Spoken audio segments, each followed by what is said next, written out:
नमस्कार मैत्रिणींनो, सुहासिनी सुरेश पांडे यूट्यूब चॅनलवरून मी तुमचे सर्वांचे सहर्ष स्वागत करत आहे. कशा आहात? मजेत ना मैत्रिणींनो? आपल्या आजूबाजूला अनेक घटना घडत असतात आणि त्याचे पडसाद आपल्या मनाच्या बिलोली पटलावर उमटत असतात.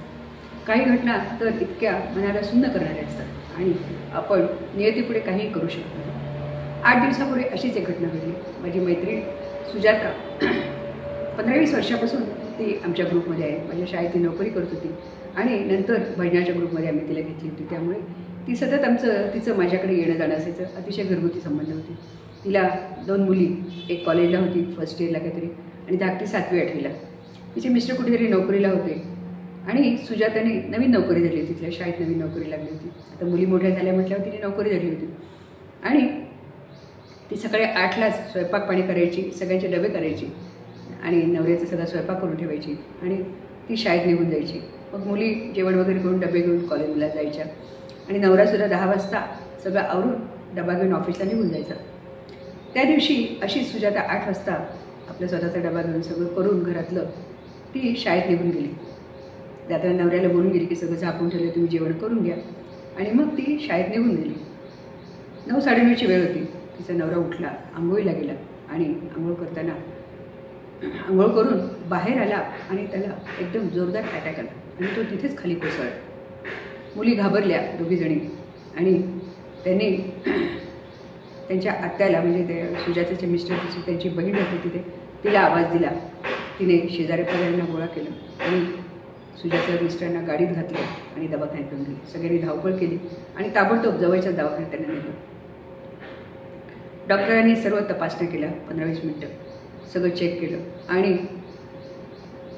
ते हतबल झाले. ते काहीही करू शकले नाही. सुजाताच्या मिस्टरांचे प्राण केव्हाच निघून गेले होते. मैत्रिणींनो, असा हा भयानक धक्का सगळ्यांना पोचला. डॉक्टरांनी सांगितलं की त्यांना आता घरी घेऊन जा आणि आम्ही काही करू शकत नाही. शेवटी सगळ्यांनी त्यांना परत गाडीत घातलं आणि घरी घेऊन आले. इकडे सुजाता शाळेत गेली, तिचा फोन लागेना. घंटाभरात सगळं होत्याचं नव्हतं होऊन गेलं. शेवटी एक जण तिच्या शाळेत गेले आणि तिला घरी घेऊन आले. बघते तो काय, तिचं तर आभाळच वाटलं. सकाळी छान बोलून गेलेलं नवऱ्याला सांगून गेलेली आणि अचानक त्याचा मृतदेह तिला पाहायला मिळाला. ती स्वतःला सावरू शकली नाही. मैत्रिणींनो, खरोखर ऐकूनच आम्हाला मन सुन्न झालं. तो दिवस आमचा अतिशय दुःखात गेला.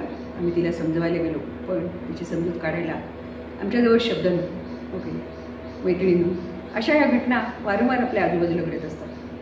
मध्यंतरी मी एक बारामतीची घटना वाचली होती, पेपरलाही होती आणि आपल्या मोबाईलवर यूट्यूबवरही आलेली होती. एक गृहस्थ त्यांच्या 2 मुलींना घेऊन गाडीवर चाललेले होते. तर समोरून मोठ्या एका गाडीचा त्यांना धक्का लागला आणि ते त्या ट्रकच्या खाली गेले आणि दोन्ही मुली समोर पडल्या.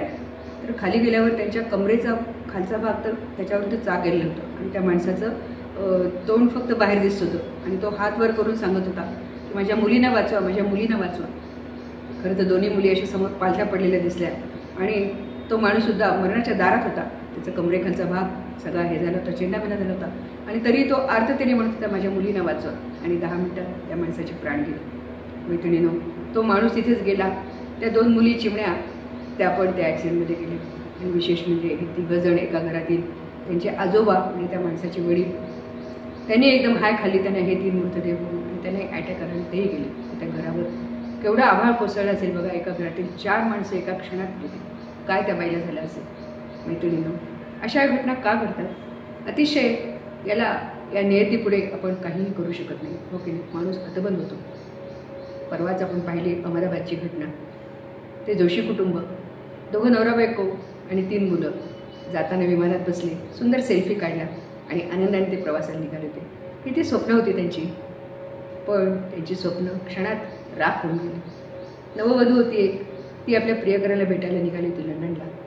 काय तिला वाटलं असेल, किती तिच्या मनात स्वप्न होती.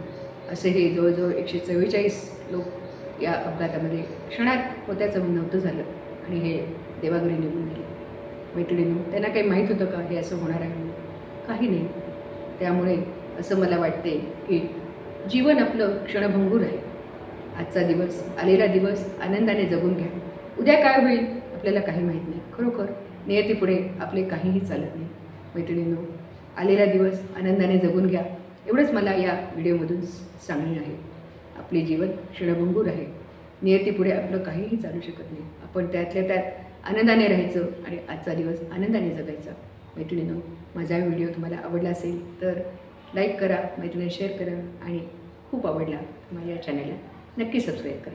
भेटूया आपण पुढच्या व्हिडिओमध्ये. खूप खूप धन्यवाद.